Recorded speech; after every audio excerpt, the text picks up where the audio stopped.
کہ انشاءاللہ آئندہ 5 وقت کی نمازیں باجماعت تکبیر اولیٰ کے ساتھ پڑھیں گے انشاءاللہ. کون کون پڑھیں گے؟ اللہ ہم سب کے لیے آسان فرماوے. مسائل نہیں بتائیں گے، وہ ہمارا کام نہیں ہے، علماء کا کام ہے جو جانتے اچھی طریقے سے مسئلے. ہر آدمی مسئلے بتانا شروع نہ کرے، ہاں ورنہ گمراہی کا باب کھلے گا اس. یہ علماء کا کام ہے. ہم فضائل کی روشنی میں ترغیب دے کر عمل کے لیے تیار کریں. اب وہ ساتھی عمل کے لیے تیار ہوا ہے، اب ان سے ہم کہیں کہ آپ اپنا عمل جو ہے علم کی روشنی میں کریں، مسائل کے دھیان کے ساتھ کریں، اور مسائل علماء سے پوچھیں گے. مسئلے بتانا سب کا کام نہیں ہے، ہاں لیکن فضائل کی روشنی میں ہم ضرور دعوت دیں. سے فضیلتیں بتاویں جو کتابوں میں لکھی ہوئی ہیں. سنی سنائی باتیں نہیں کریں گے، بلکہ جو باتیں کتابوں میں لکھی ہوئی ہیں وہ مضبوط باتیں بتائیں گے. حدیث ہے، نماز سے، روزے کی، ذکر کی. آگے ماہ مبارک آ رہا ہے، رمضان آ رہا ہے، ابھی سے فضائل رمضان بھی پڑھیں گے. کتاب میں ایک رسالہ ہے پورا فضائل رمضان، فضائل نماز، فضائل ذکر، فضائل قرآن، فضائل تبلیغ. اسی طرح فضائل رمضان ابھی سے پڑھنا شروع کریں. اس میں روزوں کی فضیلتیں ہیں اور اعتکاف کی فضیلت ہیں، لیلۃ القدر کے فضائل ہیں، رمضان میں افطار اور سحری میں پڑھنے کی دعائیں، اور رمضان کے مہینے میں کرنے کے کام کیا کیا ہیں، اور روزوں کے ساتھ تراویح ہیں، صلہ رحمی ہیں، اور لوگوں کی خدمات، اور روزہ افطار کرانے کی فضیلت ہیں، سحری کھلانے کی فضیلت ہیں، سحری کے وقت، افطار کے وقت دعا مانگنے کے فضائل ہیں، صلہ رحمی کے فضائل ہیں. تو فضائل رمضان بھی شروع کریں. جماعت میں جو حضرات جا رہے ہیں وہ وہاں پر پڑھیں گے، اور جو حضرات مقام پر جا رہے ہیں وہ اپنی اپنی مساجد میں جو روزانہ کی تعلیم ہے اس میں فضائل نماز، ذکر، قرآن، حکایت صحابہ پڑھتے ہی پڑھتے ہیں. اس کے ساتھ ابھی سے فضائل رمضان کی تعلیم شروع کر دیں. اب زیادہ دن باقی نہیں ہے رمضان میں، ابھی سے سننا شروع کرے تاکہ روزوں کا، تراویح کا، ذکر و عبادت کا، تلاوت کا شوق پیدا ہو، راہ خدا میں جان مال لگانے کا شوق پیدا ہو. اور فضائل صدقات میں سے زکوٰۃ کے ابواب ہیں، زکوٰۃ ادا کرنے کے فضائل، اور زکوٰۃ روکنے پر وعیدیں ہیں. اس کو پڑھنا شروع کریں ابھی سے، تاکہ جو صاحب مال لوگ ہیں ان کے اندر زکوٰۃ دینے کا جذبہ پیدا ہو، تاکہ بر وقت وہ اپنے مال کی زکوٰۃ ادا کریں. تفصیل ہے اس میں، اس کے فضائل بھی ہیں، روکنے پر وعیدیں بھی ہیں. تو ابھی سے ان رسالوں کو ہم جو جماعت میں جو ساتھی جا رہے ہیں وہاں پڑھیں گے، اور جو حضرات واپس جا رہے ہیں گھروں کی طرف وہ حضرات وہاں اس کا اہتمام کریں گے انشاءاللہ. باقی جو ہے شام کو پھر گشت ہوتا ہے، روزانہ عمومی گشت کریں. روزانہ 2 نمازوں کے بیچ کا وقت لیں، عصر بعد یا مغرب بعد. دیہاتوں میں عموماً عصر بعد ہو جاتا ہے، لوگ جلدی آ جاتے ہیں. شہروں میں لوگ دیر سے آتے ہیں، مغرب بعد ہوتا ہے. جو بھی ہو مقامی حضرات سے مشورہ کر کے روزانہ عمومی گشت کریں. یہ عمومی گشت جو ہے ہمارے اس کام میں ریڑھ کی ہڈی کی طرح ہے. جیسے جسم میں ریڑھ کی ہڈی ہوتی ہے، ایسے تبلیغ کے اس کام میں عمومی گشت ہے، جس کے بڑے منافع ہیں. عمومی فضا بنانے کے لیے عمومی گشت ہے، اس سے بہت لوگ متوجہ ہوتے ہیں. تو عمومی گشت روزانہ کریں، جس کی ترتیب آپ حضرات جانتے ہیں. 8-10 آدمیوں کی بڑی جگہ ہے، تنگ گلیاں ہیں تو تھوڑی کم جماعت 7 کی بنا لیتے ہیں، اور تنگ ہے تو 5 کی جماعت بنا لیتے ہیں. اپارٹمنٹ وغیرہ ہوتے ہیں جہاں اور تنگی ہوتی ہے تو 3 آدمیوں کی بنا لیتے ہیں حسب موقع.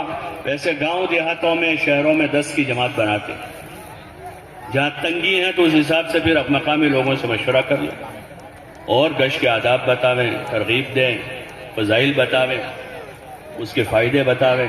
اور پھر ایک جماعت باہر جاتی ہے، کچھ لوگ اندر بیٹھتے ہیں، استقبال میں کچھ ساتھی بیٹھتے ہیں، دعا ذکر ہوتا ہے. وہ لوگ نقد لوگوں کو تیار کر کر کے بیچتے ہیں. عمومی گشت میں نقد بیچتے ہیں. عمومی جو گشت ہے اس میں جو لوگ ادھر ادھر ہیں ان کو تیار کر کے نقد وصول کرتے ہیں. 1 منٹ 2 منٹ بات کر لیتے ہیں، نقد بیچتے ہیں. لیکن جو روزانہ کی ملاقاتیں ہیں، جس کا میں نے پہلے ذکر کیا کہ جماعتیں چھوٹی بنا کر گھر گھر جانا، اس میں جو آدمی جہاں ملے وہی اس کے ساتھ بیٹھ کر پوری بات کرے، پوری بات کرے. ایمان، اعمال، اخلاق، آخرت، اس کے فضائل اور فائدے منہ بھر کے بتا کر، اور وہی ان سے پوری بات کرے. ان کو پورے دین پر چلنے کے لیے تیار کرنا. اپنے گھر میں دین لانے کے لیے ان کو آمادہ کرنا ہے، بیوی بچوں میں دین لانے کے لیے، اور پھر ان کی تشکیل کرنی ہے۔ تو جہاں مل گئے وہ گھر میں ملیں، گھر میں اطمینان سے بیٹھ جاؤ، گھر میں گنجائش نہیں گھر کے باہر بیٹھ جاؤ، کاروبار کی جگہ پر ہیں وہاں ان کو تھوڑا یکسو کر دیں، لے کر بیٹھ جاؤ، اپنی بیٹھک پر ہیں وہاں ان کے ساتھ بیٹھ جاؤ۔ دعوت کے لیے تخصیص نہیں ہے۔ حضور علیہ السلام کی مکہ میں جو 13 سالہ دعوت ہے وہ پوری مسجد کے باہر ہے۔ ایک ہی مسجد حرم ہے، وہاں صرف اللہ کا گھر تھا، وہاں ممانعت تھی، پابندیاں تھی، تو آپ علیہ السلام بازاروں میں جاتے تھے، گھروں پر جاتے تھے، گلیوں میں جاتے تھے، لوگوں کی بیٹھنے کی جگہوں پر جاتے تھے، 1 بار 2 بار 10 بار گئے۔ مدینہ منورہ میں حضرت مصعب بن عمیر رضی اللہ تعالیٰ عنہ کا 1 سال قیام رہا، اس کے بعد حضور علیہ السلام ہجرت کر کے گئے ہیں، وہاں تک مدینے میں کوئی مسجد نہیں تھی۔ مصعب بن عمیر رضی اللہ عنہ باغوں میں، ان کے کھیتوں میں، باغات میں اور مختلف جگہوں پر گئے، اور بہت سارے لوگ جہاں ان کا قیام تھا ایک باغ میں، وہاں آتے تھے، وہاں وہ ان کو قرآن سناتے تھے، اللہ کی آیتیں سناتے تھے اور لوگوں کو دعوت دیتے تھے۔ تو دعوت دینے کے لیے کوئی جگہ خاص نہیں ہے، بلکہ جہاں بھی موقع ہے وہاں دعوت دیں گے۔ اس لیے ان ملاقاتوں میں تو سب کو ہم ہر جگہ ملیں گے، وہاں دعوت دیں گے۔ ہاں عمومی گشت میں یہ کرتے ہیں کہ مسجد میں ایک حلقہ لگا رہتا ہے چونکہ، اور وہ وہاں بات چلتی رہتی ہے، تو وہ ساتھی کو ہم تیار کر کے مسجد بھیجیں گے تاکہ وہاں بیٹھ کر آرام سے تفصیل سے مزید بات سنیں۔ 15 منٹ ابھی اذان کو باقی ہیں، 25 منٹ باقی ہیں، کیونکہ یہ جماعت ہر جگہ زیادہ وقت لے گی تو آگے پہنچ نہیں سکے گی، اور چونکہ ابھی تو گھر گھر جا کے گشت کرنا ہے، اس لیے 2 منٹ بات کر کے ان کو تیار کر کے یہاں بھیج دیں، جہاں مسجد میں تفصیل سے حضور صلی اللہ علیہ وسلم کی باتیں، صحابہ کی باتیں، ان کا دین کے لیے ان کی قربانیاں وہ بیان ہو رہی ہے، تو وہ مجمع سنے گا اور اس کا اثر لے گا۔ پھر جب عشاء کے بعد ان سے 6 صفات کے دائرے میں بات کر کے مطالبہ کریں گے، تو انہی میں سے پھر لوگ 4 مہینے کے لیے، چلے کے لیے، سحر روزے کے لیے اور جماعت کی نصرت کے لیے آمادہ ہوں۔ یہ اس کا طریقہ ہے، تو اس طریقے پر روزانہ عمومی گشت کر لیں گے۔ یہ بھی ایک اجتماعی عمل ہے، فرض نماز ہے بھی اجتماعی عمل ہے۔ سارے ساتھی نیت کریں کہ انشاءاللہ 5 وقت کی فرض نماز با جماعت تکبیر اولیٰ کے ساتھ پڑھیں گے۔ سب نیت کرتے ہیں انشاءاللہ؟ اچھا، گھر جانے والے بھی نیت کرتے ہیں اس کی؟ جو واپس جانے والا مجمع ہے وہ بھی نیت کرے کہ انشاءاللہ آئندہ 5 وقت کی نمازیں با جماعت تکبیر اولیٰ کے ساتھ پڑھیں گے انشاءاللہ۔ کون کون پڑھیں گے؟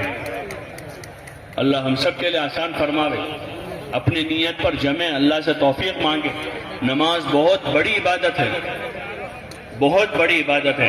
آپ علیہ السلام نے فرمایا، جس کا مفہوم ہے کہ اسلام اور کفر کے درمیان میں فرق کرنے والی چیز نماز ہے۔ اتنی بڑی عبادت ہے یہ، اس کا چھوڑنا سب سے بڑا گناہ ہے۔ اور ابن مسعود رضی اللہ عنہ نے بڑی تاکید فرمائی نماز کو باجماعت ادا کرنے کی، اور ایک موقع پر فرمایا کہ اللہ تعالیٰ نے اپنے نبی علیہ السلام کے ذریعے سے سنن ہدا جاری فرمائی ہیں، ان سنتوں میں سے ایک سنت نماز باجماعت ہے، اس کا اہتمام کرتے رہنا ہے۔ اور پھر آخر میں فرما رہے ہیں، لو ترکتم سنت نبیکم لضللتم، کہ اگر تم اپنے نبی علیہ السلام کی سنت کو ترک کر دو گے تو گمراہ ہو جاؤ گے۔ اس لیے نماز باجماعت کا اہتمام کرنا ہے۔ معمولی عذر میں گھر میں پڑھ لی، راستے میں پڑھ لی، دکان میں پڑھ لی، دکان کی قربانی دیں۔ اس وقت تاجروں میں عام ماحول اس کا ہو گیا ہے کہ وہ نماز جماعت سے نہیں پڑھتے، حالانکہ یہ وقت جو ہمارا دکان کا ہے وہ کوئی سنت شریعت سے ثابت وقت ہے کہ بھئی 8 بجے سے لے کر ہم رات 8 بجے تک دکان کھولیں گے، نماز کا وقت آئے گا تو نماز میں دکان میں پڑھ لیں گے یا بغیر جماعت کے پڑھیں گے۔ ایسا ہے کہ نماز تو اللہ نے باجماعت فرض کی ہے کہ باجماعت نماز کا اہتمام کریں گے، اپنی ترتیب دے لیں گے، 5-10 منٹ بند کر دیں گے، کیونکہ نماز سب سے اہم ہے، نماز سب سے اہم ہے۔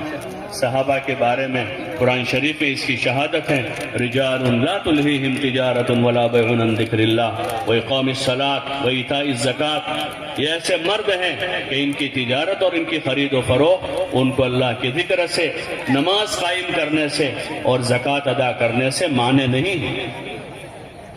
وہ تاجر جن کے پاس دین نہیں ہے بیچارے ہیں، جن کو ابھی اتنی اہمیت نماز کا پتہ نہیں ہے، دین کی اہمیت اور عظمت دلوں میں نہیں آئی ہے، وہ جیسی ویسی بھی پڑھ لیتے ہیں، پڑھتے ان کے ذمے سے بوجھ اتر جاتا ہے۔